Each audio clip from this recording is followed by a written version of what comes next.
Una hoja de papel, que estaba sobre una escribanía junto a otras hojas iguales a ella, se encontró un buen día completamente manchada por unos signos. Una pluma, bañada en una negrísima tinta, había escrito en ella multitud de palabras.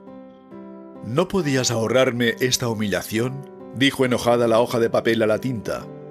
«Me has ensuciado con tu negro infernal, me has arruinado para siempre». «Espera», le respondió la tinta, «yo no te he ensuciado, te he revestido de palabras. Desde ahora, ya no eres una hoja de papel, sino un mensaje.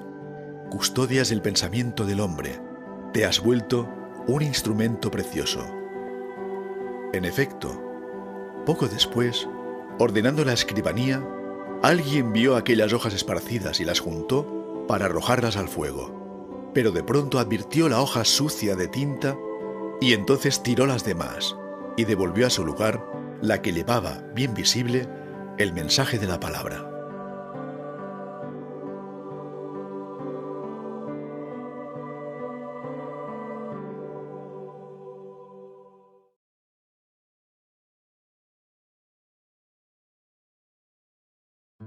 Leonardo di Serpiero da Vinci, hijo ilegítimo de un notario y una campesina, nació probablemente en Anchiano, pedanía de Vinci en la Toscana, el 15 de abril de 1452. En ese ambiente tan próximo a la naturaleza, pasó sus primeros 14 años de vida. Falleció el 2 de mayo de 1519 en Amboise, Francia, donde trabajaba al servicio de Francisco I. En su primera biografía, publicada en 1540 y conocida como Anónimo Gadiano, encontramos esta descripción. Era atractivo, bien proporcionado, elegante y agraciado. Tenía un hermoso cabello rizado, cuidadosamente peinado, que le llegaba hasta la mitad del pecho. De inteligencia vivaz, no llegó nunca a aprender latín, lengua en la que se impartían las enseñanzas superiores, por lo que se calificaba a menudo de homo senza lettere. Sé bien que, no siendo yo literato, a algún presumido parecerá razonable criticarme aduciendo que soy un hombre sin letras. Gente estulta.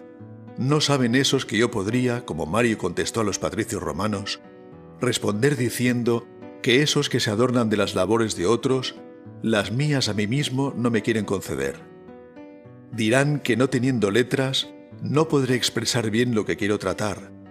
¿No saben estos que mis cosas provienen más de la experiencia que de la palabra de otros, que fue maestra de quien escribió? Así por maestra tomo a aquella, y a aquella en todo caso me referiré. Su trayectoria artística y vital transcurrió, tras su formación en el taller de Verrocchio, al servicio de diversos señores. Ludovico Sforza, en Milán.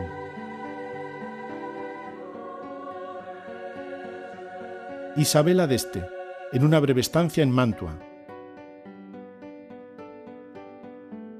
César Borgia, en Urbino y la Romaña, comarca al norte de Roma. Charles d'Amboise y Gastón de Foix, de nuevo en Milán. Giuliano de Medici en Roma. Y finalmente, Francisco I en Amboise, Francia.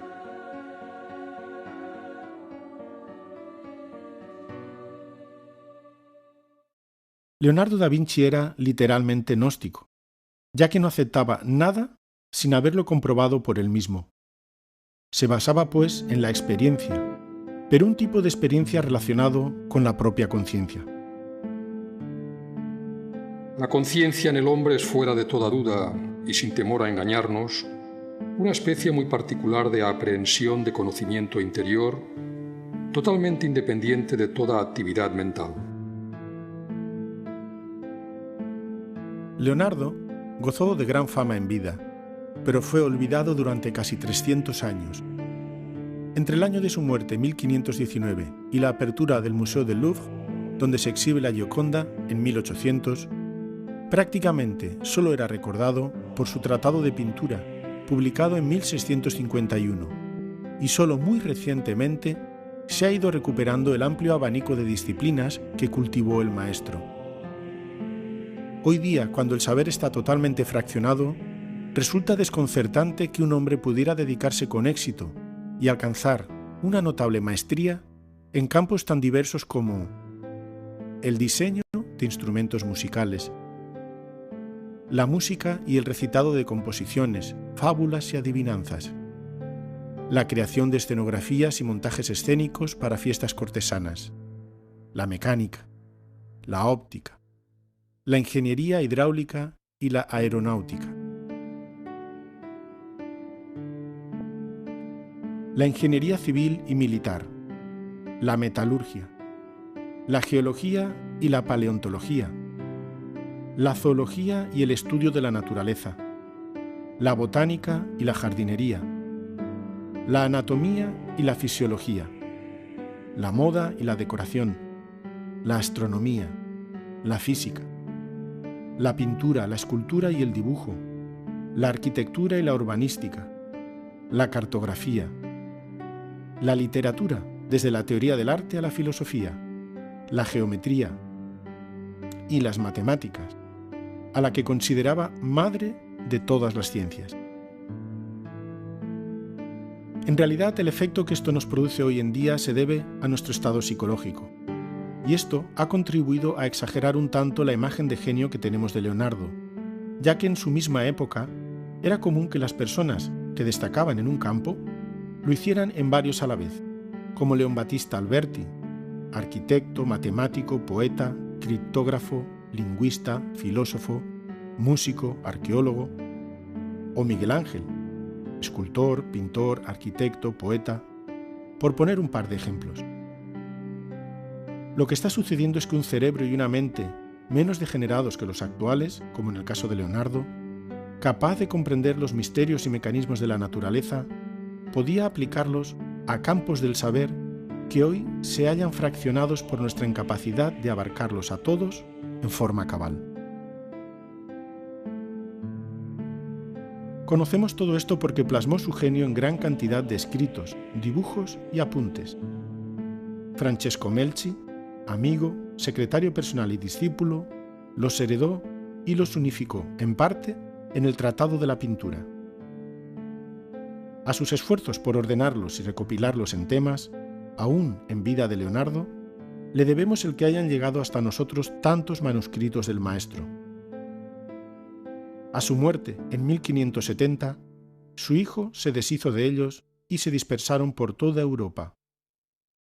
Tras siglos de olvido, las colecciones más importantes han ido apareciendo en Italia, Milán, Turín y Venecia, Inglaterra, Windsor y Londres, Francia, París, España, Madrid, y comprados por modernos mecenas, Estados Unidos, Nueva York y Seattle.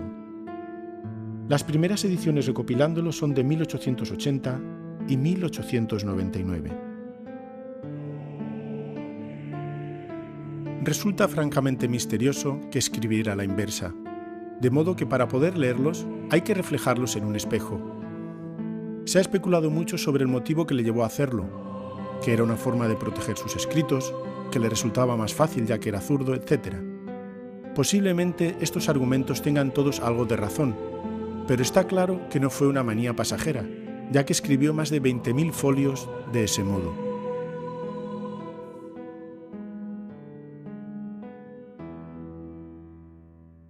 No hay duda alguna que Leonardo era capaz de pensar y ver en cualquiera de los dos sentidos, pues si le hubiera resultado dificultoso, no hubiera podido plasmar con espontaneidad su pensamiento, tal y como lo hizo en sus escritos.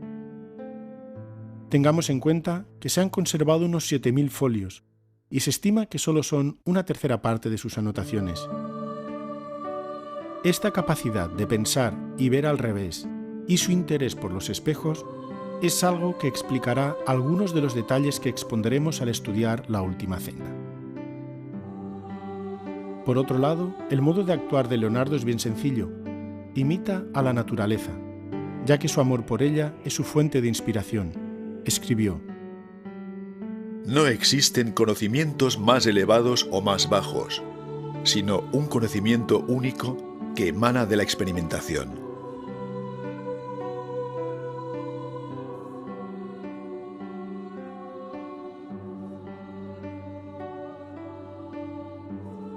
De este modo, tras penetrar la apariencia de las cosas, es capaz de ocultar grandes verdades tras imágenes sencillas, y omite a propósito los símbolos tradicionales para volcarse en el más evidente, el propio hombre y su actitud ante la vida. Así, el misterio está a la vista, pero no es percibido por el que no está preparado. Solo el que activa la conciencia detecta los detalles que conducen al misterio que se oculta tras la obra. Su arte es bello y objetivo, dirigido a la conciencia humana, que busca reunirse con su creador y el de toda la naturaleza. Su fama en vida se debió más como músico, narrador, filósofo e inventor que como pintor, pues tenía merecida reputación de no acabar sus obras. Tras su muerte y durante los 3 siglos siguientes, su fama se apoyó únicamente en un pequeño número de obras, incluso inacabadas o esbozadas y hasta desaparecidas, y solo a partir del siglo XIX se empezó a descubrir al científico. De hecho, de las 17 obras que se aceptan como suyas, solo La adoración de los magos, inacabada, El San Jerónimo, inacabado, La última cena, en muy mal estado, y La Gioconda, relativamente bien conservada, son las únicas 4 que no han generado ninguna controversia. Charles d'Amboise escribe en 1506: «Las egregias obras de arte que ha dejado en Italia, y máxime en esta ciudad, Milán, maestro Leonardo da Vinci, vuestro conciudadano, han inclinado a cuantos las vieron a amarlo de manera singular, aunque no lo hayan conocido. Y nosotros queremos confesar ser de aquellos que lo amaban antes de conocerlo en presencia. Pero después de haberlo tratado, et cum experientia, probado sus virtudes, vemos verdaderamente que su nombre, celebrado por la pictura, es oscuro para lo que merecería ser laudado en otras cualidades que son en él de grandísima virtud». También podríamos calificarlo de gnóstico por su cultivo de la ciencia, el arte, la filosofía y la religión. Como artista y como científico no nos extenderemos en dar ejemplos, pues son facetas muy conocidas y estudiadas hasta la saciedad. Pero respecto a la filosofía y la religión, merece la pena citar algunos textos. Baltasar Castiglione dice en El Cortesano de 1528: «Otro de los primeros pintores del mundo, Leonardo, desprecia aquel arte en el que es rarísimo y se ha puesto a aprender filosofía, en la que tiene tan extraños conceptos y nuevas quimeras que él mismo, con todo su arte, no sabría pintarlas». Según Benvenuto Cellini, recogiendo un testimonio de Francisco I en 1542, «No quiero dejar de repetir lo que escuché a su rey, que me dijo, estando presente el cardenal de Ferrara, el de Lorena y el rey de Navarra, que no creía que hubiese nacido nunca ningún otro hombre que, como Leonardo, sabiendo tanto sobre escultura, pintura y arquitectura, fuese sobre todo tan admirable filósofo». Y en 1550 escribió Giorgio Vasari que Leonardo alimentó en su ánimo un juicio tan herético que no se acercaba a ninguna religión, reconociéndose incluso con osadía ser más filósofo que cristiano. Estos testimonios señalan, sin lugar a dudas, que Leonardo tenía unas ideas muy claras y que no coincidían con las que imperaban en su tiempo, algo que en su propia época le valió fama de personaje misterioso, casi rozando lo herético. Por supuesto, la religión debe entenderse en su sentido literal de religare, es decir, la reunión del ser humano con su verdadero origen, y no como adhesión a una forma religiosa particular. Escuchemos al propio Leonardo. El amor a un objeto, cualquiera que sea, es hijo de su conocimiento. El amor es tanto más ferviente cuanto más cierto es el conocimiento, pero la certidumbre nace del conocimiento integral de todas las partes que reunidas forman el todo que debe ser amado. Si no conoces a Dios, no podrás amarlo. Si lo amas por el bien que de Él esperas y no por su virtud soberana, imitas al perro que menea la cola y festeja con sus saltos a quien le va a dar un hueso. Si el animal conociera la superioridad del hombre, lo amaría mejor. Por eso podemos afirmar sin ningún género de duda que Leonardo contempló cara a cara a su Divina Madre y la plasmó en un cuadro que llevó siempre consigo y que iba retocando constantemente. De su padre interior solo hizo un esbozo. Algunos historiadores del arte están de acuerdo en que en ese autorretrato el artista, de unos 58 años, no podía tener ese aspecto, correspondiente a una edad mucho más avanzada a la que tenía en el momento de su elaboración. Acudamos a las palabras de Samuel Aumbeor. Se necesita de la imaginación consciente, de la imaginación activa, de la imaginación intencional. Ese tipo de imaginación desarrollada es grandiosa, sublime. Ese tipo de imaginación desarrollada permitió a Leonardo da Vinci plasmar en el lienzo a la Gioconda, que entre paréntesis, mucho se ha hablado de la Gioconda, algunos suponen que fue la novia de Leonardo, se equivocan los que así piensan. Cuando uno mira la Gioconda, y yo los invito a ustedes a que reflexionen en esto, a que observen el cuadro de la Gioconda, ve que no tiene nada de noviazgo. No aparece en ella nada semejante. Es un cuadro sublime. Lo mira uno y siente un éxtasis, un algo en el corazón muy distinto a las emociones inferiores. Siente uno un algo sublime, como si se encontrara uno frente a un deiduso o a un ángel. En la Gioconda no hay nada de voluptuosidad, ni de erotismo, ni de coquetería, o algo que se pudiera parecer a cosa humana. No hay nada de eso en la Gioconda. Se necesita ser intuitivo para entender lo que es la Gioconda. Leonardo da Vinci, en su traslúcido, captó la imagen de la Gioconda, que no es una imagen fantástica lo que captó. Captó a su propia Madre Divina Kundalini. A esa es a la que pinta en el lienzo, a su Madre Divina. ¿En qué me baso yo para decirles a ustedes que la Gioconda es la Madre Divina Kundalini de Leonardo da Vinci? ¿En qué me baso? Me baso en que soy alquimista y cabalista. Si ustedes miran el cuadro de la Gioconda, verán dos caminos allá, al lado y lado de la figura central. Uno de esos caminos es espiraloide, el de la izquierda, y va al agua. El otro es un camino más largo. En vez de dirigirse al agua, se interna en un bosque. Allí está la clave. El que entiende cuáles son los dos caminos, sabe muy bien que Leonardo da Vinci pintó a su Madre Divina Kundalini. El camino ese espiraloide que va al agua es el camino húmedo de la alquimia. Algunos iniciados, cuando llegan al estado legítimo de hombres reales, verdaderos, en el sentido más completo de la palabra, se definen por la senda espiral nirvánica, la vía húmeda. Esos se sumergen en el nirvana y por allá, en eternidades de eternidades, toman cuerpo alguna vez y pueden tomar cuerpo en cualquier planeta del espacio infinito para dar un paso adelante. De manera que ellos viven, ante todo, en felicidad, son dichosos.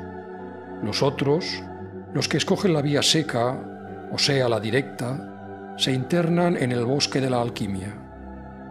Y Leonardo da Vinci pinta a su Madre Divina Kundalini entre los dos caminos, el de la espiral, o sea, la vía húmeda, y ese, el otro, el de la directa, que se interna en el bosque de la alquimia. Obviamente, solo con la ayuda de la Madre Divina Kundalini puede uno avanzar en cualquiera de las dos vías, sea en la vía húmeda o sea en la vía seca.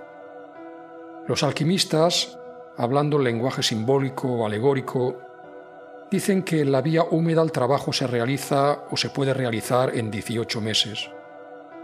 y que el trabajo en la vía directa, es decir, en la vía seca, se puede realizar en 8 días. Naturalmente se está hablando en números simbólicos, pero resulta que, afortunadamente, somos alquimistas y conocemos el lenguaje de los alquimistas. Debido a eso podemos afirmar, en forma enfática, que la Gioconda de Leonardo da Vinci es su propia divina Madre Kundalini. Y la vio, sí señor, la vio. Así pues, si él no hubiera desarrollado el translúcido, ¿cómo podría haberla visto? Pero él había desarrollado el translúcido y aún más. Había subido por la escala de la inspiración y había llegado también a la tercera escala, que es la de la intuición. Pues bien, en 1987, Lilian Schwartz y Gerald Hofmann unieron informáticamente ambas imágenes, que miran una a la derecha, la Mona Lisa, y la otra a la izquierda, autorretrato. Y, corrigiendo ese detalle y superponiéndolas, encontraron la sorprendente coincidencia de los dos rostros, es decir, representan al mismo ser, pero en sus polos femenino y masculino. Leonardo es el ser humano desarrollando al máximo todas sus posibilidades. Un personaje misterioso en el que destaca ante todo la búsqueda de la verdad y por tanto la de su propio ser. Escribió: No se puede poseer mayor gobierno, ni menor, que el de uno mismo. Ciencia, arte, filosofía, religión. ¿Algún otro hombre en la historia ha encarnado en forma más pura estos pilares del supremo conocimiento humano?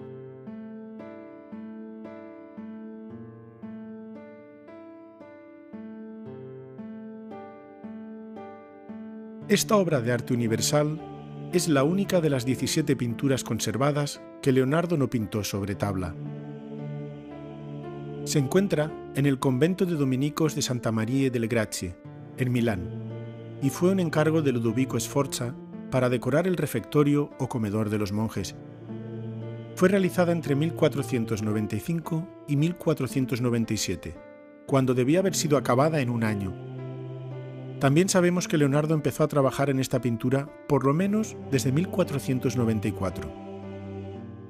El hecho de absorber la atención del artista durante 4 años provocó la impaciencia de sus mecenas y puso a prueba la serenidad de Leonardo.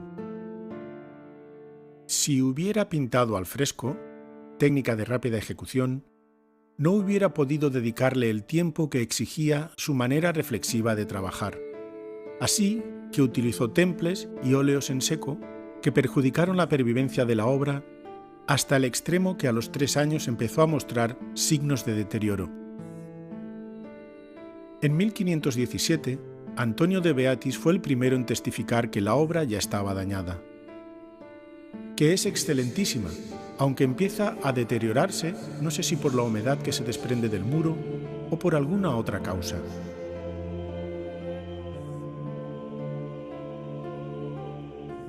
Y, hacia 1550, escribió Vasari, tras contemplarla, que el mural estaba tan deteriorado que lo único que se distingue es una mancha oscura. Se ha conservado el testimonio de un contemporáneo de Leonardo, Matteo Bandello, que describió en su novela 63, publicada en 1554, su manera de trabajar. Solía Leonardo aún a menudo, y varias veces lo he visto y considerado yo mismo, ir por la mañana temprano a subir al andamio, porque el cenáculo está un tanto elevado del suelo. Solía, digo, desde el amanecer hasta que se hacía de noche, no dejar nunca el pincel de la mano, sino que se olvidaba de comer y beber y continuamente pintaba.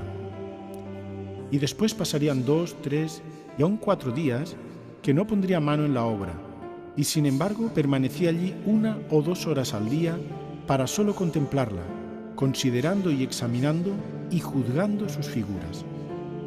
También lo he visto, según la humorada o el capricho le tocaba, salir a mediodía, cuando el sol está en el León, desde la corte vieja donde estaba componiendo aquel estupendo caballo de tierra, e ir a las Gracias, y subiendo al andamio, tomar el pincel y dar 1 o 2 pinceladas a una de aquellas figuras, e inmediatamente marchar a otro lugar.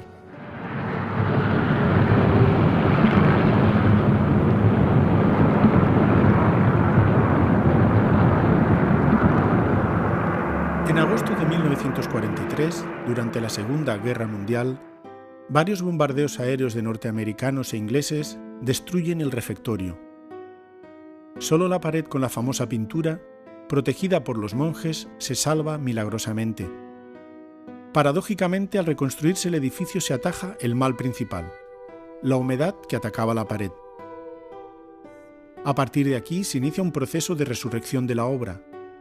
En 1958 se puede dar por definitivamente detenido el proceso de destrucción. En 1997 finalizó la 10ª y última restauración, que duró 20 años, realizada por Pinin Brambilla Barcillon, y que ha redescubierto al Leonardo original al despojarlo de los repintes y añadidos de las nefastas restauraciones anteriores. Lo que vemos hoy día es aproximadamente un 20% del original. Sin embargo, y aun siendo una sombra de lo que era originariamente, impacta profundamente al espectador.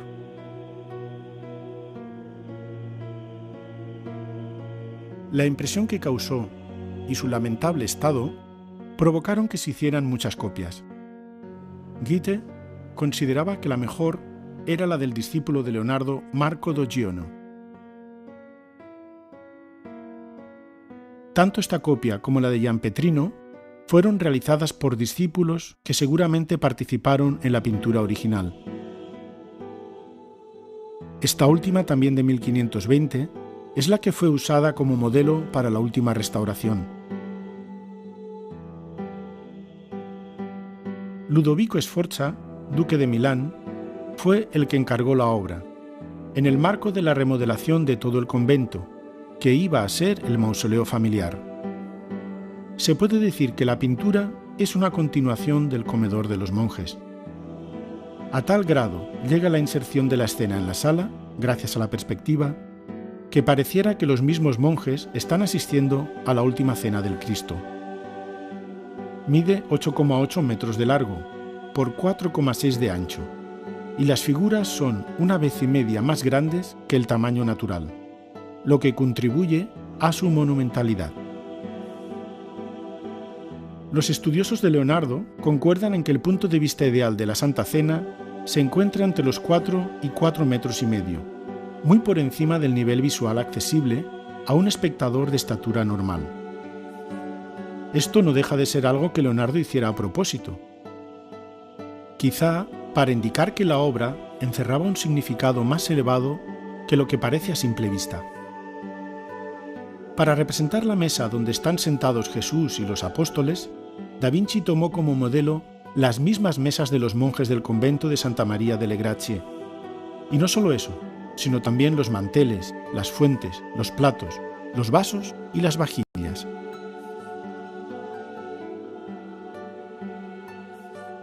El foco principal de luz llega del lado izquierdo del espectador e ilumina el lado derecho, lo que aumenta la sensación de realismo al coincidir con la fuente natural de luz de las ventanas del refectorio. Hay 2 focos más de luz, que el artista combina magistralmente. Las ventanas del fondo iluminan desde atrás y la misma luz ambiental del refectorio lo hace frontalmente. El resultado es la parte izquierda en penumbra, la parte derecha iluminada y el fondo sombreado. El efecto final es que la armonía y vivacidad del conjunto impactan la conciencia del espectador, que se siente espontáneamente atraído, sea cual sea su lugar y época de procedencia. Otro hecho excepcional e innovador de esta pintura es que el tema de la Eucaristía se solía representar en los retablos de las iglesias, es decir, el lugar donde se lleva a cabo el rito, por lo que el sentido que Leonardo le quiso dar al situarlo en un refectorio sin duda implicaba nuevos significados. La genialidad del artista estriba en que cada apóstol se identifica por su reacción, según los evangelios, los apócrifos y diversas leyendas. Leonardo estudió la propagación de las ondas sonoras, lumínicas y acuáticas, y lo condensó en la reacción de los apóstoles ante un impacto, las palabras de Cristo. Sus reacciones responden a estos estudios y suponen una equiparación de los seres humanos a las ondas de energía. El genio herético de Leonardo se revela de una forma bien sencilla, pero solo evidente a la conciencia humana. La importancia de esta escena estaba siempre en que se instituyó la Eucaristía, el pacto entre el Cristo y los apóstoles, y consecuentemente de todos los seguidores de la Iglesia. Se sabe que el artista conoció las versiones de Taddeo Gaddi, Fra Angelico, Andrea del Castagno y de Domenico Ghirlandaio.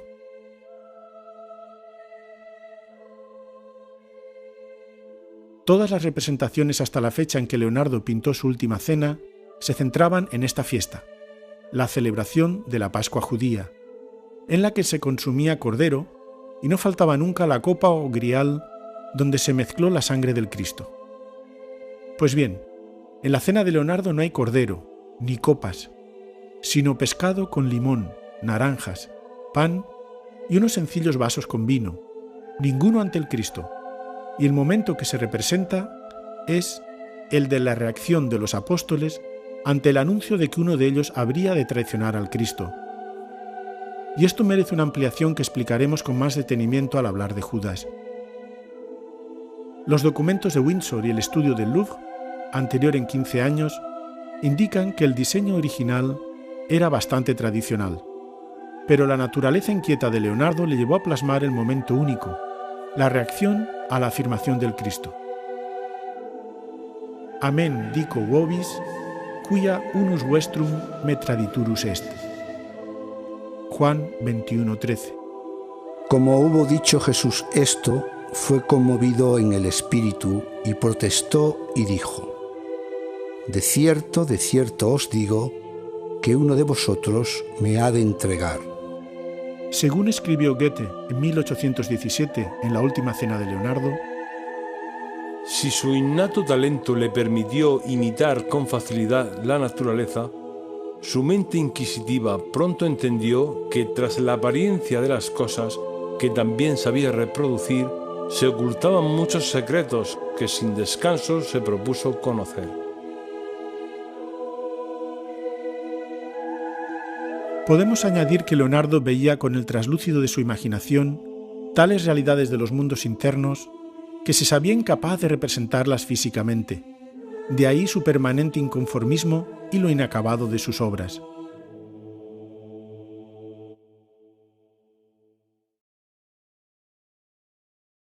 Hay dos nudos en el mantel, como representando el enigma por resolver.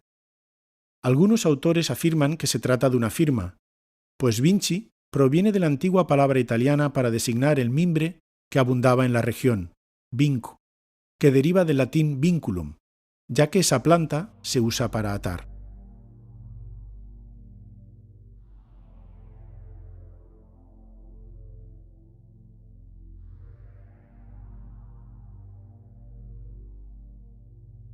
Trátese de encontrar la proporción no solo en los números y las medidas, sino también en los sonidos, pesos, tiempos y posiciones y en cualquiera de las fuerzas que existen.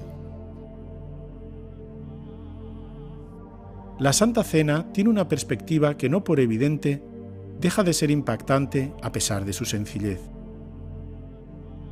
Que Leonardo dominaba esta técnica como pintor, que se hizo célebre en el Renacimiento gracias a los estudios de Piero della Francesca, es algo innegable. La cuestión es, ¿pretendió algo más que usar simplemente una técnica pictórica novedosa? Para responder a esa pregunta hemos de saber que la primera noticia de que la famosa pintura mural estaba concluida se la debemos a Luca Pacioli. En 1498 escribe: Oh Dios, ¿quién al ver una airosa figura bien dispuesta, con sus debidas alineaciones, y a la que solo parezca faltar el aliento, no la juzgaría como cosa más divina que humana?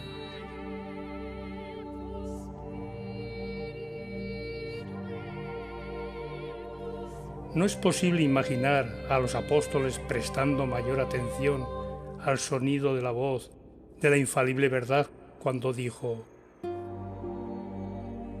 Unus vestrum me traditurus est. Escena esta en la que, con actos y gestos, parece que se hablan unos a otros con viva y afligida admiración. Tan dignamente lo representó nuestro Leonardo con airosa mano. Al parecer, Fra Luca Pacioli llegó a Milán en 1496 y allí trabó amistad con Leonardo, llegando a fundar la Academia Leonardo da Vinci, una especie de asociación de sabios al estilo de la de Marsilio Ficino en Florencia. La colaboración entre el monje matemático y el artista cristalizó en la obra de Divina Proportione, de Pacioli, y que Leonardo ilustró con 60 figuras geométricas. En la edición impresa de 1509 escribió: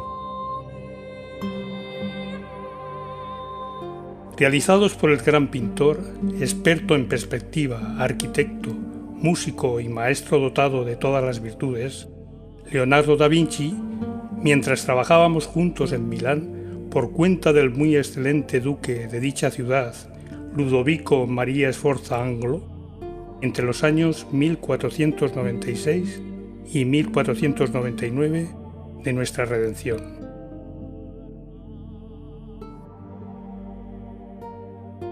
Así que sabemos que Leonardo conocía la proporción áurea, que la usaba y que sabía que los números encarnaban potencias espirituales, además de conformar el orden perfecto del universo. Quien no conoce la certeza suprema de las matemáticas se halla sumido en la confusión. Veamos a continuación el simbolismo de los números más destacables representados en la Última Cena. El 0, que representa al absoluto, está en el punto junto al ojo derecho de Cristo. De él parte todo lo creado. El 1, como primera manifestación divina, lo encarna el Cristo. También hay un gesto que realiza Tomás que tiene un significado importante para una de las religiones más importantes del mundo, el Islam. Se trata del signo de la Shahada, la profesión de fe musulmana. No hay más Dios que Alá y Mahoma es su profeta. Según el historiador Francesco Cianchi, la madre de Leonardo era una de las más de 500 esclavas de origen musulmán que había en Florencia a mediados del siglo XV. El 2 se halla presente en la división zodiacal en 6 signos masculinos y 6 femeninos y los 2 nudos de los extremos. El 3 está presente en las 3 ventanas y en las tríadas de los apóstoles, que son los 3 meses de cada estación, así como en la disposición triangular de Jesús. El 4 es el número de grupos que forman los apóstoles, es decir, las 4 estaciones. En cada grupo se repite asimismo el mismo número de ojos pintados.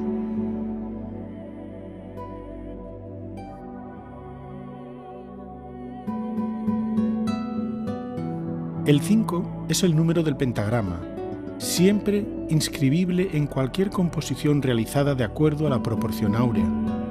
También hay otro tipo de pentagrama, pero esto lo veremos en la parte musical. El 6 aparece en las 6 puertas entre los tapices que dispuso el artista. ¿Para qué tantas puertas? El 7 está en los planetas principales de nuestro sistema solar, que como veremos en la parte de astrología, al estar asociados con cada signo zodiacal, marcan el orden heliocéntrico de la Última Cena. También en el artesonado del techo, que está compuesto de 7 por 7 vigas, lo que da el número 49. Se encuentra asimismo en el número de bandas decorativas que hay a cada lado del mantel. El 8 está representado en los 8 tapices que cuelgan de las paredes, así como en las 8 patas visibles de la mesa. 4 fueron destruidas al abrir la puerta entre la cocina y el refectorio. El 9 es el número total de aberturas, contando las 3 ventanas del fondo, presentes en el mural. El 12 es el número de los apóstoles, los signos zodiacales y los meses del año. Además, cada apóstol, al encarnar un arquetipo zodiacal, representa a los 12 primeros números. El 13, número de la muerte, que aquí cobra un sentido especial, lo forma la adición de la figura de Cristo a los 12 apóstoles. Si pensamos que esto es un mero juego mental y que es posible encontrar números en todo aquello que uno quiera, hemos de tener presente no tan solo que Leonardo participaba de las ideas pitagóricas de Pacioli, sino también de las neoplatónicas. En efecto, en la lista de libros de la Biblioteca de Leonardo del Códice Atlántico encontramos De Immortalitat Anima, versión italiana de la teología platónica de Marsilio Ficino, al que posiblemente conoció. Además, es obvio que era capaz de ver el mundo de una forma superior, a través de su propia conciencia, y de percibir la matemática oculta que sostiene el universo en armonía. Su archifamoso Hombre de Vitruvio, en realidad llamado Homo ad Circulum, es el máximo reflejo de lo que estamos diciendo. Como dice Pacioli, igualmente está escrito en la sabiduría que omnia consistunt in numero, pondere et mensura, es decir, que todo aquello que se encuentra distribuido por el universo inferior y superior se reduce necesariamente a número, peso y medida.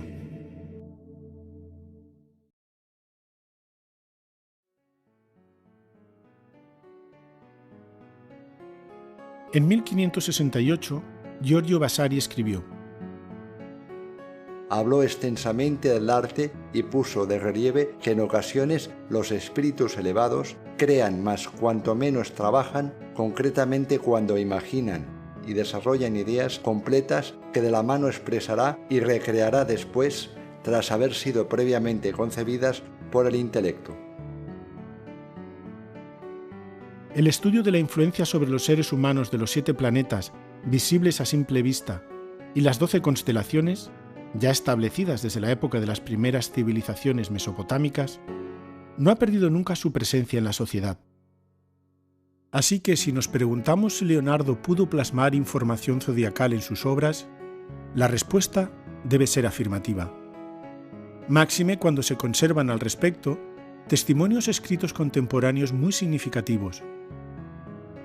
En efecto, en 1493 se publicó un libro de poemas de Bernardo Bellincioni que dice: la opereta que viene a continuación fue compuesta por Messer Bernardo Bellincioni para un festejo, o mejor dicho, una función llamada Paraíso, que fue representada a petición del señor Ludovico en honor de la duquesa de Milán. Se llamaba Paraíso porque, gracias al gran genio y arte del maestro Leonardo da Vinci, el florentino, se hizo para la ocasión un paraíso en torno al cual giraban los 7 planetas. La representación de dichos planetas corría a cargo de unos hombres con el aspecto y las vestimentas descritas por los poetas, y como se verá al leerla, todos estos planetas hablaron para alabar a la ya mencionada duquesa Isabel. El paraíso tenía la forma de un huevo partido en 2, en cuyo interior, que estaba cubierto completamente de oro, había muchas luces, tantas como estrellas, así como una serie de hornacinas en las que se encontraban los 7 planetas, ordenados de acuerdo con su categoría. En torno a la parte superior de este hemisferio se hallaban los 12 signos del zodíaco, con unas luces que brillaban detrás de unos cristales, componiendo todo ello un hermoso y noble espectáculo. De este paraíso surgían muchas melodías y unos sones muy dulces y elegantes.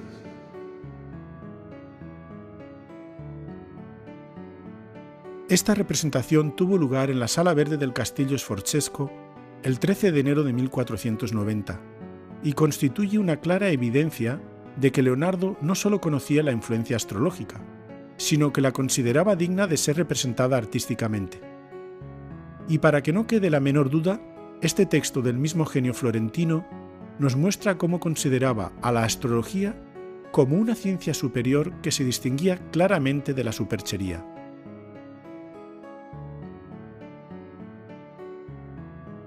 A lo que el pintor responde que él tiene las mismas obligaciones en su ciencia de la pintura, es decir, invención y medida. Invención de la materia que debe representar y medida en las figuras para que no aparezcan desproporcionadas, pero que él no se viste de aquellas 3 ciencias, aritmética, geometría, perspectiva.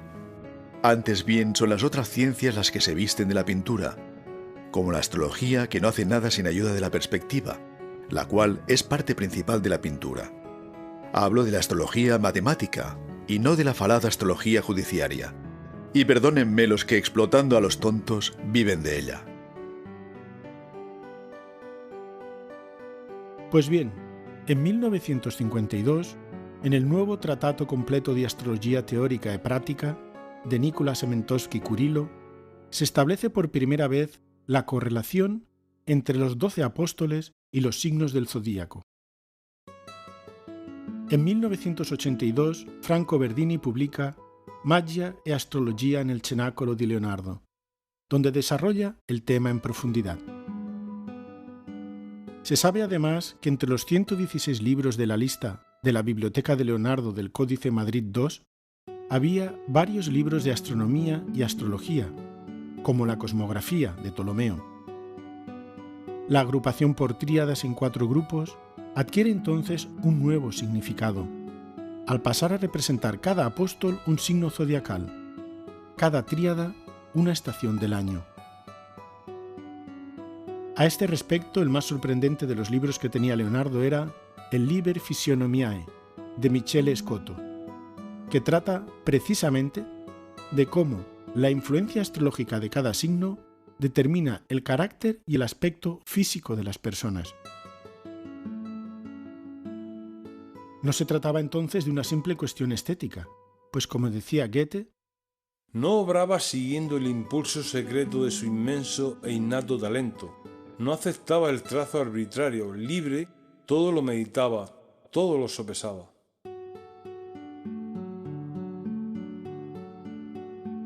Hay otro detalle que refuerza el hecho de que se esté representando un zodíaco viviente, y es que, aunque es evidente la agrupación frontal en tríadas, en realidad la disposición de las figuras, especialmente los pies, sugiere un espacio semicircular, del que los brazos extendidos de Santiago el Mayor estarían midiendo su anchura.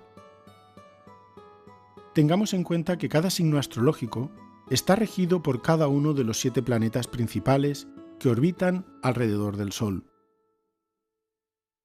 En este sentido, es posible trazar un mapa del sistema solar con los planetas orbitando alrededor del Sol, algo revolucionario en su época, en la que se pensaba que eran los planetas, incluido el Sol, los que giraban alrededor de la Tierra. Los historiadores del arte usan la copia de Cesare da Sesto, de 1565, que se conserva en la iglesia de San Ambrogio, en Ponte Capriasco, Suiza, que pone los nombres de cada apóstol para identificarlos. Nosotros vamos a describir cada personaje empezando por la derecha. Recordemos que Leonardo era zurdo. Simón. Este nombre significa el que ha escuchado a Dios, también llamado el celote, porque pertenecía a un grupo político hebreo muy radical y combativo. De hecho, celote significa celoso, referido a su fervor religioso. Así que tiene sentido que represente al signo de Aries. Este signo está regido por Marte y es de carácter impulsivo, casi militar, lo que también aparece reflejado en sus gestos. Rige la cabeza y es un apóstol calvo. Su barba corta es similar a la del carnero, el animal que le da nombre. Sus gestos son impulsivos, proyectando las manos y la cabeza hacia adelante, como corresponde al signo iniciador de la primavera. Tadeo o Judas Tadeo. Tadeo en arameo significa valiente. Junto al anterior se los considera los más judaizantes de los apóstoles, por lo que tiene sentido representarlos uno al lado del otro. Por su aspecto se ha dicho que es un autorretrato del mismo Leonardo, y recientes estudios informáticos indican un nivel de coincidencia entre esta imagen y la del famoso autorretrato entre el 70 y el 88%. Es el perseverante Tauro. Tengamos en cuenta que el 15 de abril de 1452, en el calendario juliano, corresponde al 24 de abril de nuestro calendario gregoriano, implantado en 1582, es decir, que Leonardo pertenecía al signo zodiacal de Tauro. Obviamente, esto significaría que Leonardo estaba al tanto de la desviación del calendario juliano. Su gesto con la cabeza adelantada se parece al acto de embestir el toro y, a la vez, muestra claramente el cuello, la región que gobierna este signo. El aire de anciano bondadoso también cuadra con la habitual tranquilidad y carácter paternal del segundo signo del zodíaco. Mateo, conocido también como Leví. Su nombre más común deriva de la palabra hebrea Matán Yah, que significa don de Jehová. Representa al signo zodiacal de Géminis. Como signo de aire, las relaciones sociales son predominantes, y aquí lo vemos relacionando dos grupos de apóstoles y mostrando claramente la región que gobierna, los brazos. De naturaleza mercurial, suele tener un aspecto juvenil, lo que se cumple con este apóstol. Felipe. En griego, su nombre significa amigo de los caballos, Philo Hippos. Está encarnando al signo zodiacal de Cáncer. Para este signo la familia y la figura maternal son muy importantes. De hecho, su postura autoprotectora es asombrosamente parecida a la posición que adoptan las pinzas de un cangrejo. También está mostrando la región que gobierna, el estómago. Santiago el Mayor. Yaakov, en hebreo, significa sostenido por el talón o Dios recompensará. Era hijo de Zebedeo y hermano del apóstol Juan. Forma parte del grupo de 3 apóstoles más próximos a Jesús. Es el signo zodiacal de Leo y al estar regido por el Sol, presenta rasgos nobles, francos y apolíneos, similares a los del mismo Cristo. Su gesto es expansivo y muestra el pecho, la zona que gobierna, al igual que el corazón, nuevamente asociado al Cristo. Tomás, también conocido como Judas Tomás Dídimo. Tauma significa gemelo en arameo y Dídimo quiere decir lo mismo en griego. En Juan 20, 24 a 29, encontramos esta cita. Pero Tomás, uno de los 12, llamado Dídimo, no estaba con ellos cuando Jesús vino. Le dijeron pues los otros discípulos: Al Señor hemos visto. Él les dijo: Si no viere en sus manos la señal de los clavos, y metiere mi dedo en el lugar de los clavos, y metiere mi mano en su costado, no creeré. 8 días después, estaban otra vez sus discípulos dentro y con ellos Tomás. Llegó Jesús, estando las puertas cerradas, y se puso en medio y les dijo: Paz a vosotros. Luego dijo a Tomás: Pon aquí tu dedo y mira mis manos, y acerca tu mano y métela en mi costado, y no seas incrédulo sino creyente. Entonces Tomás respondió y le dijo: Señor mío y Dios mío. Jesús le dijo: Porque me has visto, Tomás, creíste. Bienaventurados los que no vieron y creyeron. Esto lo ha relacionado con la incredulidad y Leonardo acertó plenamente en su gesto típicamente razonativo que, por otro lado, cuadra con el meticuloso Virgo, signo de tierra, detallista y minucioso.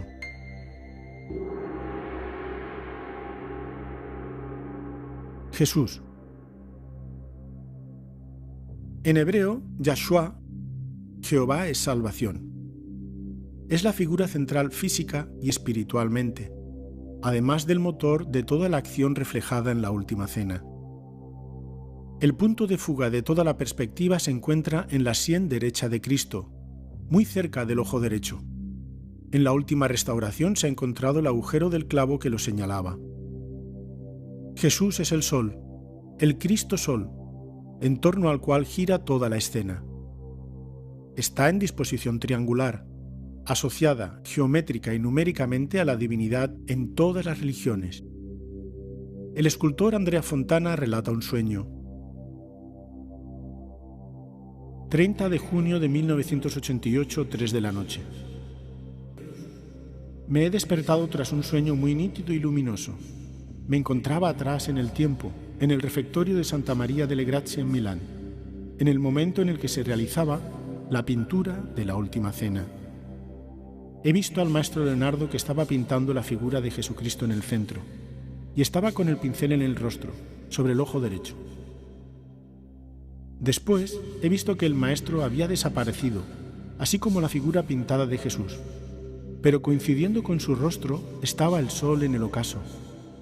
Me he despertado y he comprendido que Leonardo sabía que el sol está en el centro de los planetas, mientras que la Tierra a su vez gira a su alrededor, como los otros planetas. Heliocentrismo.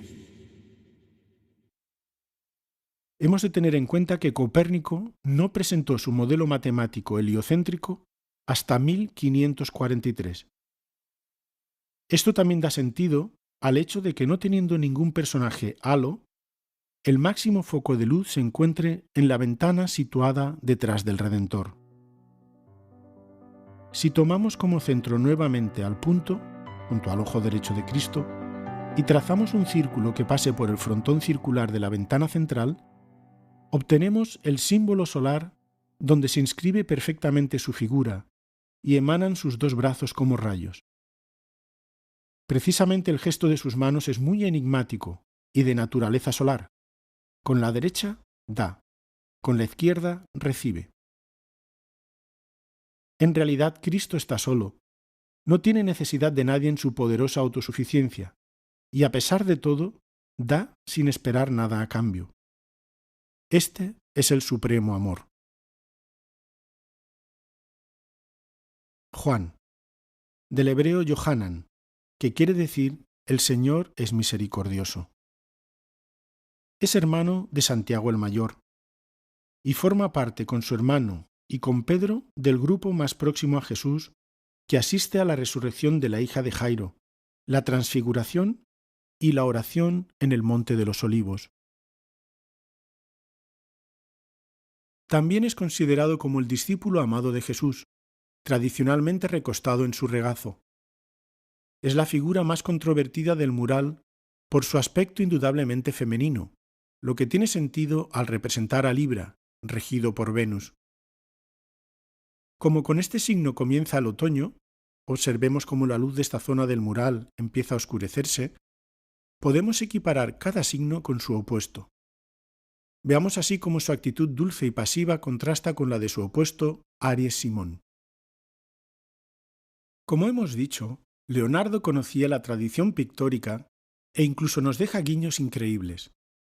En el Evangelio según San Juan, capítulo 13, versículos 21 a 27, dice: Como hubo dicho Jesús esto, fue conmovido en el espíritu y protestó y dijo: de cierto os digo que uno de vosotros me ha de entregar. Entonces los discípulos mirábanse los unos a los otros, dudando de quién se decía. Y uno de sus discípulos, el que Jesús amaba, estaba recostado al lado de Jesús. A este pues hizo señas Simón Pedro para que preguntase quién era aquel de quien decía. Él entonces, recostándose sobre el pecho de Jesús, dícele: Señor, ¿quién es? Respondió Jesús: aquel es a quien yo diere el pan mojado. Y mojando el pan, diólo a Judas Iscariote, hijo de Simón. Y tras el bocado Satanás entró en él. Entonces Jesús le dice: lo que haces, hazlo más presto. Este pasaje siempre se había representado con el discípulo amado recostado sobre Jesús. Pues bien, Leonardo lo reclina en la dirección opuesta. Es obvio que el genial artista quería indicar algo al representarlo así. Se ha sugerido que se trata de la representación de María Magdalena, algo que no puede ser demostrado. Judas, el Iscariote, o sea, de la ciudad de Cariot, en Judea. Esto lo distinguía, ya que todos los demás apóstoles eran galileos. Yehuda quiere decir gracias a Dios. es el otro gran personaje que encierra un misterio, ya que siendo el que ha de entregar a Jesús, no está representado de forma tradicional. Se le suele señalar con la ausencia de nimbo de santidad, pero en este caso ningún personaje lo lleva, ni el mismo Jesús. Tradicionalmente está separado de forma evidente, por lo general al otro lado de la mesa, mientras que aquí es uno más de los 12. Suele realizar uno de los gestos con los que los evangelios dicen que Jesús identifica al que ha de entregarle. Jesús alcanza un trozo de pan a Judas, Juan 13:26, o Judas sumerge la mano en la fuente, Mateo 26:23. Aquí no hace nada de eso. Su reacción de espanto, que le hace volcar un salero, signo de mal augurio, y la posesión de una bolsa son lo único que lo distingue, aunque esto no significa que guarde el dinero de la traición, sino que recoge la cita de Juan 13:29, en la que se dice que era el que guardaba el dinero común de los apóstoles. Como antes apuntamos, existe otra versión de estos hechos que no entra en contradicción con lo que pinta Leonardo. El acto de la traición era un papel que debía representar el más preparado de los discípulos de Jesús, ya que además de lo horrendo del acto en sí, su nombre quedaría para siempre ligado a la infamia de la traición. El Evangelio de Judas, que ha salido a la luz pública en el año 2006, viene a corroborar documentalmente lo que el venerable maestro Samael ya señaló en su obra. Judas es el más avanzado de los discípulos de Jesús y por tal motivo fue elegido por éste para representar el papel de traidor. Venerable Maestro, nos hablaba de las diferentes partes autónomas y autoconscientes del ser y nos puso algunos ejemplos, hablándonos de los adeptos que están dentro de cada uno de nos. ¿Cuál parte autónoma y autoconsciente del ser está relacionada íntimamente con la aniquilación del yo? Judas Iscariote, pero no pensemos solamente en el Judas aquel de hace 1977 años. Pensemos en el Judas interior, ese apóstol interior que es una de las 12 potencias que en nuestro interior cargamos, una de las 12 partes del ser. Él está vivamente interesado en la aniquilación budista, por eso es extraordinario. No niego la existencia tampoco de aquel apóstol que hace 1977 años que representara realmente a nuestro Judas íntimo. Él es una realidad, Él existe, Él es uno de los grandes, el más destacado maestro, el más exaltado adepto que anduvo con Jesús de Nazaret. Pero dentro de nosotros hay un Judas interior, fuera de aquel Judas realmente, fuera de los 3 traidores que están aquí en nuestros centros. Hay alguien que personifica a Iscariote, que realmente está interesado en la destrucción del ego, de cada uno de nos. Judas Iscariote nos enseña, con entera claridad meridiana, la doctrina de la desintegración del ego. Judas Iscariote no es, como muchos piensan, un hombre que traicionó a su maestro. No. Él realizó un papel, enseñado por su maestro, y nada más. El mismo Jesús de Nazaret se lo preparó y Judas lo aprendió de memoria y lo representó a conciencia, públicamente. La doctrina de Judas indica cómo lograr la eliminación de todos los agregados psíquicos, la muerte del ego.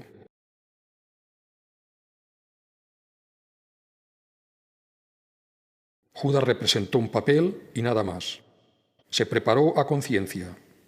Para no contradecir en nada las Sagradas Escrituras, lo ensayó varias veces antes de hacerlo públicamente, como un actor hace su papel y nada más.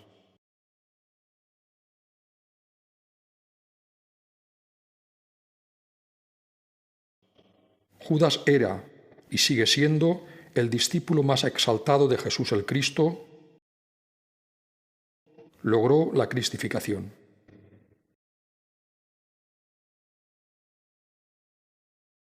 Visto desde este punto de vista, lo que sucede en la pintura de Leonardo cobra un significado mucho más profundo y coherente.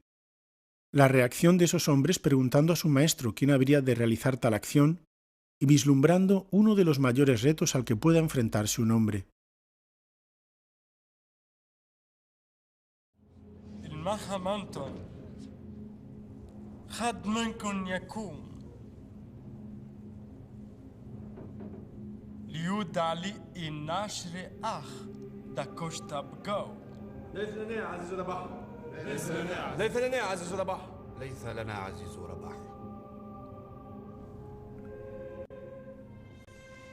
يدانا مانو أتأمان أتأتيتا ولا شوينا دي مانن شمة دي خدا دي شلخك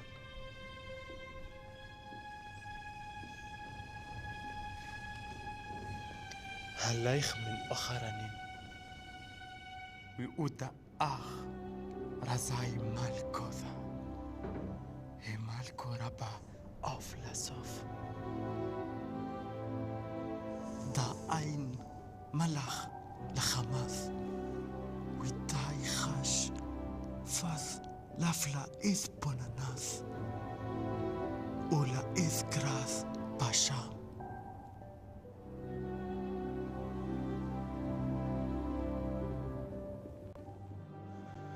رباي بي مخماي خماتي أو ثوران أستيت الماديها هاون رغم داي ورات فانية التيوي شليخة دي ماكللا بايد كل خراني ماكسيلاك دي تيذي باي مالكوثو الله أكاثلك يا ثيرث أنا بالمحس طب ليه؟ ناهيروث كوكاخ فاك طاهر يثير من كل خرانين التيوي رف من كلهم يهودا التيت باخ هدين بقرا دا أناش دا مكا سيلي يهودا كوكاف دا ميدبار هو كوكافاك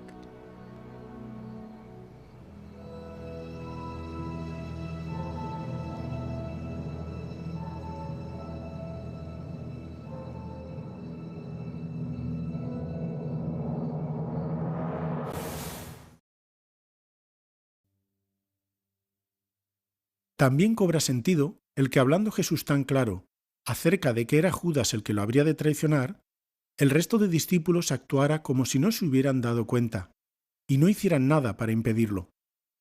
Esa reacción es más lógica si pensamos en un papel muy difícil que habría de interpretar el más preparado de los discípulos. Corresponde a Escorpión, el signo zodiacal mejor preparado para realizar las tareas más difíciles. Pedro, o también Shimón bar Yoná, su nombre de nacimiento, y Cefas, del arameo que significa piedra. En griego, Petros significa lo mismo. Es el exaltado Sagitario, regido por Júpiter, Padre y Señor de los dioses, al igual que Pedro fue el principal de los apóstoles. Su actitud es claramente amenazadora, blandiendo un cuchillo, aunque de un modo extraño, en el que parece estar ocultándolo. Su otra mano se apoya en el hombro de Juan y parece estar diciéndole que le pregunte a Jesús.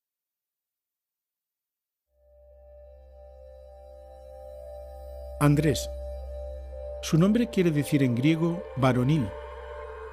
Fue el primer discípulo de Jesús y era seguidor de Juan el Bautista.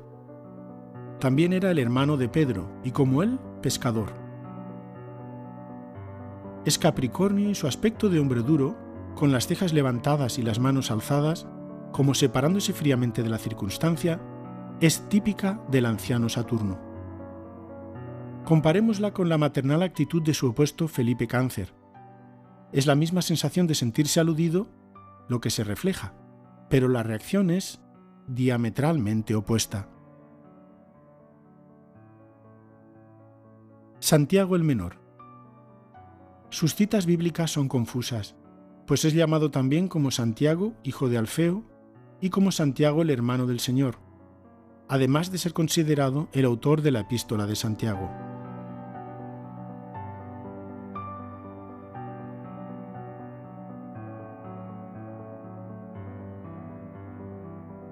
Ese era el motivo de que fuera representado usualmente con rasgos parecidos a Jesús. Es el signo zodiacal de Acuario, un signo muy social, representativo de la amistad.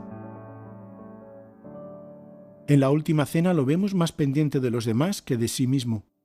Se apoya en Andrés y dirige su mano izquierda hacia el impulsivo Pedro Sagitario.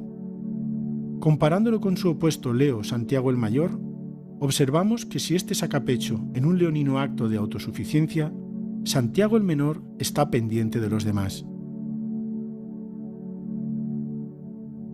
Bartolomé, del griego Bartolomaios, y este del arameo Bartolmai, es decir, hijo de Tolmai o Ptolomeo, nombre a su vez griego que significa el guerrero. Es el sensible pero a la par maduro y profundo Piscis.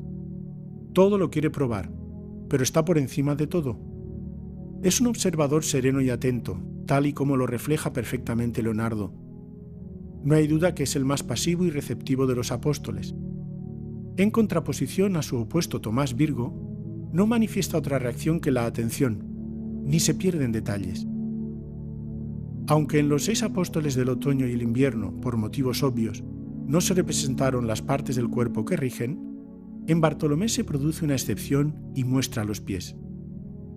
El profesor Verdini encuentra incluso una analogía entre la representación de la constelación de Piscis de Hiparco y la postura de Bartolomé, pues un pez está vertical respecto a la eclíptica, la mesa en este caso, y el otro mira hacia todos los 11 signos restantes.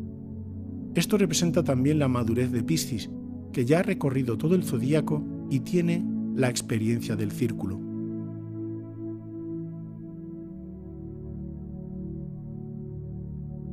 La reacción personal de cada apóstol no fue entonces elegida de forma caprichosa por Leonardo, sino que representó al total de la humanidad, suma de los 12 arquetipos zodiacales.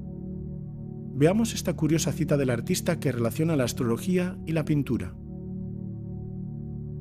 No hay parte alguna de la astrología que no dependa de los rayos visuales y de la perspectiva, hija de la pintura, porque es el pintor quien engendró la perspectiva por necesidad de su arte. Esa perspectiva enseña a trazar las líneas que limitan todas las figuras de los diversos cuerpos creados por la naturaleza.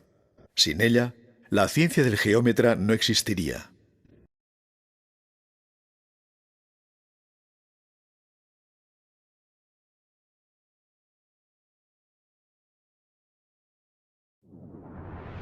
¿No sabes tú que nuestra alma se compone de armonía y que ésta exige contemporaneidad de las partes en la cual los objetos se hagan ver u oír en justas proporciones?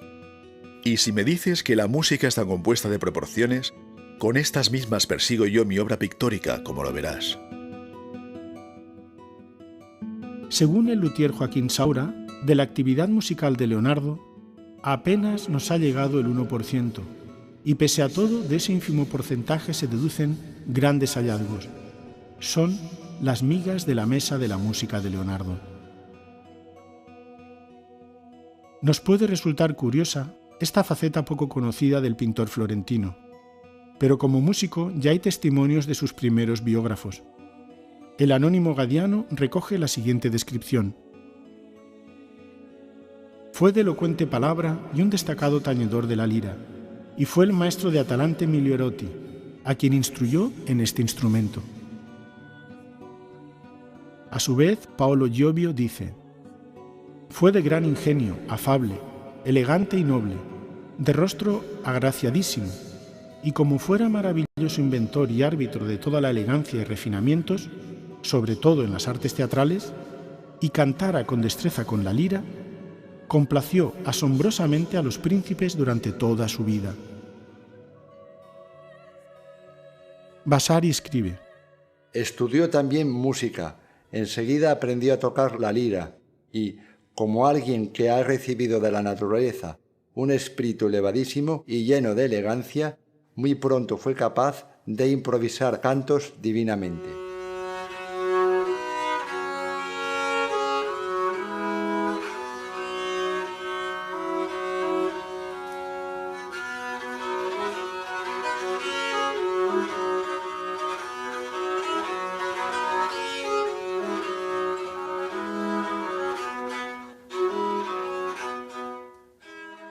Sobre Andrea del Verrocchio dice Vasari que fue escultor, tallista, pintor y un músico perfecto.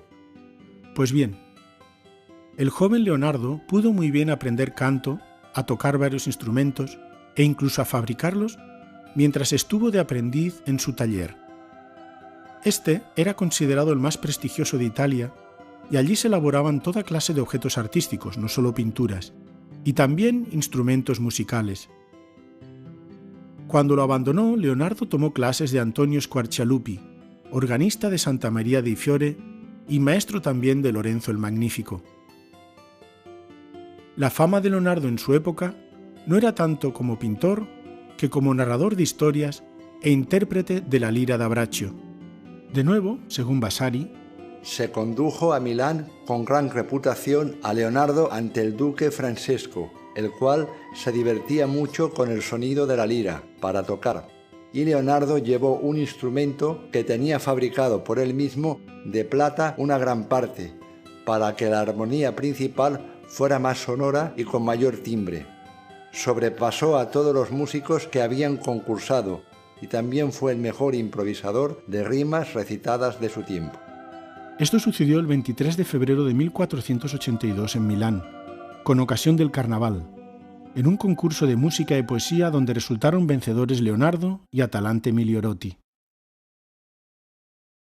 Definió a la música como alimento del alma y la más sublime de todas las artes. Y también escribió comparando la música y la pintura. La música no debe ser llamada de otro modo que hermana de la pintura, subordinada al oído que viene después de la vista. Ella compone sus armonías mediante la conjunción de sus partes proporcionales dentro de un mismo tiempo, obligada a nacer y morir en uno o varios espacios armónicos. Y estos tiempos rodean la proporción de los miembros, porque esta armonía se compone como si se trazara una circunferencia análoga al contorno de los miembros que engendran la belleza humana. La pintura sobrepasa a la música y la rige, porque ella no sufre cesación inmediata después de su creación, y por ella puede ver un hecho viviente sobre una sola superficie. Oh ciencia maravillosa que conservas vivientes las perecedoras bellezas de los mortales, y las haces durar más largo tiempo que las obras de la propia naturaleza, continuamente sometidas a variaciones del tiempo que las conduce hacia la débil vejez. Por supuesto, Leonardo investigó muchos temas relacionados con la propagación del sonido y de las ondas, tanto acuáticas como lumínicas. En el Codex Atlanticus hay una página, la 126, en la que hay 9 diagramas donde Leonardo compara la propagación de la luz, la fuerza de un golpe, el sonido, el magnetismo y el olor. También se ha encontrado una anotación en la que el genio renacentista observó cómo se formó un montoncito de polvo al dar un golpe sobre la mesa con un martillo, con lo que se estaba adelantando en 300 años a las investigaciones del físico alemán Ernst Chladni, 1756-1827, que descubrió cómo la arena depositada en una placa frotada por un arco de violín producía figuras geométricas regulares, llamadas en su honor patrones de Chladni.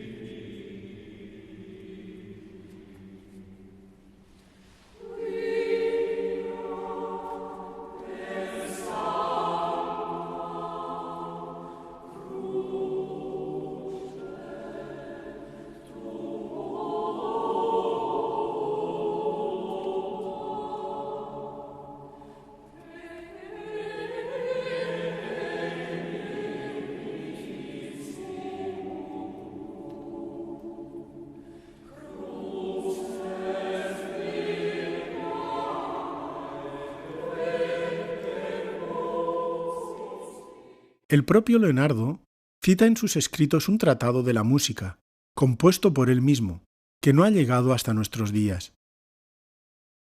Lamentablemente, tampoco se conserva ninguna de sus partituras, con la excepción de 2 pentagramas dedicados a una carraca de los carnavales de Florencia y unos 18 jeroglíficos con pentagramas, de los cuales el más complejo es aquel cuya solución es Amore sol la mi fa re mirare, la sol mi fa solecita, es decir, solo el amor me hace recordar, Solo Él me hace diligente.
No hay duda, por tanto, que sabía escribir música, a pesar de que no pasara a partitura ninguna de sus famosas improvisaciones.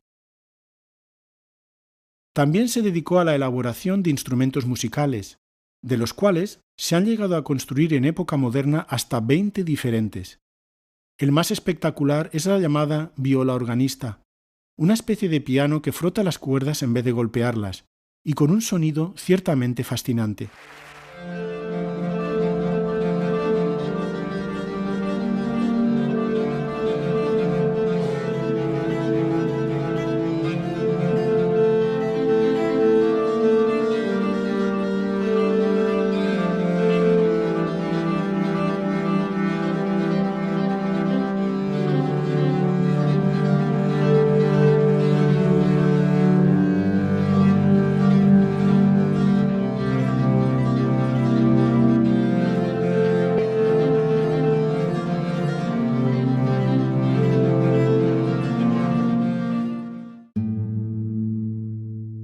No hay duda de que conoció a Josquin des Prez y a Franchino Gaffurio, de los que era contemporáneo casi exacto.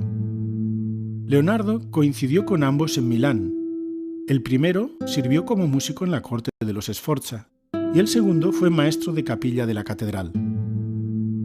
Entre los escritos de Gaffurio destacan 3 tratados: Theorica Musicae, Practica Musicae y de Harmonia Musicorum Instrumentorum Opus. De este último hay una posible referencia en los escritos de Leonardo. Y escuchemos ahora la interesante relación que establece el artista para explicar la armonía que debe existir en la pintura. Pero del hecho de que la pintura sirve a un sentido más noble, como es el ojo, resulta para sus producciones una especie de proporción armónica.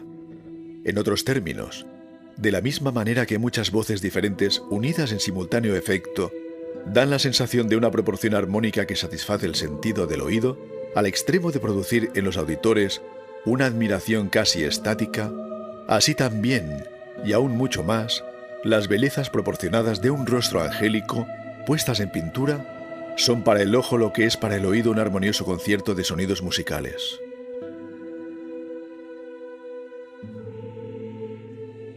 La escuela pitagórica enseñaba ya en el siglo V a.C.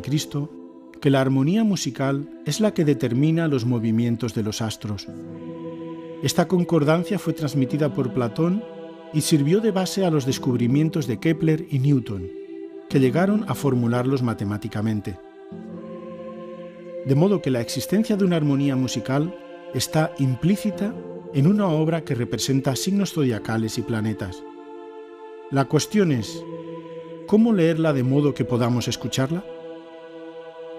A nuestro juicio todavía no se ha conseguido, a pesar del descubrimiento del doctor Renzo Mantero en 1992, autoridad mundial en cirugía de la mano.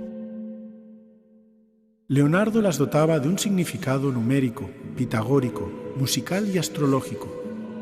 Las manos de Cristo y las de los 12 apóstoles en la Última Cena están dispuestas musicalmente y situadas sobre un pentagrama ideal, constituyen el inicio de una melodía que Leonardo ha querido representar. Giovanni Maria Pala, en 2007, aplicó este método y publicó La música celata, donde dice haber encontrado esa melodía, tomando las manos y los panes como notas, tras 3 años de trabajo.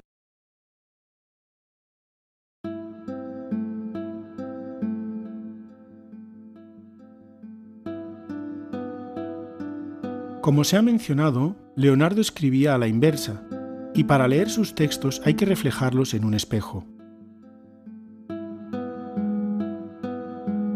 Hemos dicho que una de las principales rarezas de la Última Cena estriba en que no parece representar el momento más importante de esa reunión, aquel en el que Jesús comparte su carne y su sangre con sus discípulos y dice que sigan realizando ese rito en memoria suya. El modo tradicional consiste en representar un cáliz que no vemos en el mural de Leonardo. ¿Pero significa eso que no esté allí?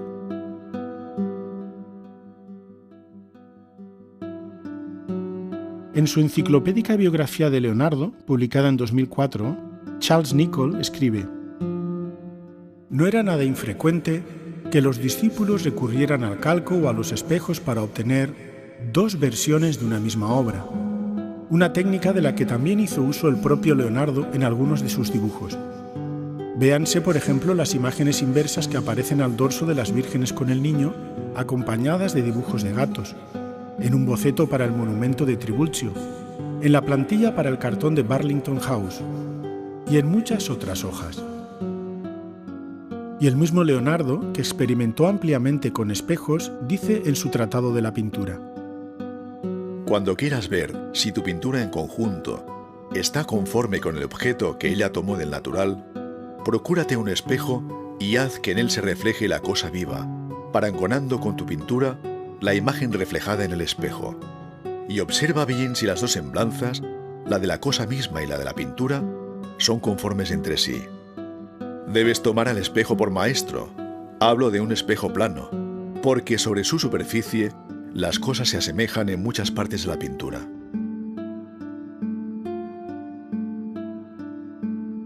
En 2007, Slaviša Pesci, un informático, tuvo la idea de superponer la imagen invertida de la pintura sobre sí misma, con lo que aparecen varias figuras, la más significativa de las cuales es el cáliz frente a Jesús. ¿Se trata de una simple casualidad? Concluimos con las palabras del venerable maestro Samael. No falta, claro, sobre el altar el cáliz, y no faltará jamás sobre el altar de un maestro el cáliz, que es el mismo vaso hermético. Si faltara, el templo estaría triste, pobre, miserable. Ir a faltar sobre el ara el Santo Grial, eso sería un absurdo. En ningún templo de misterios mayores falta el Santo Grial, eso es indubitable.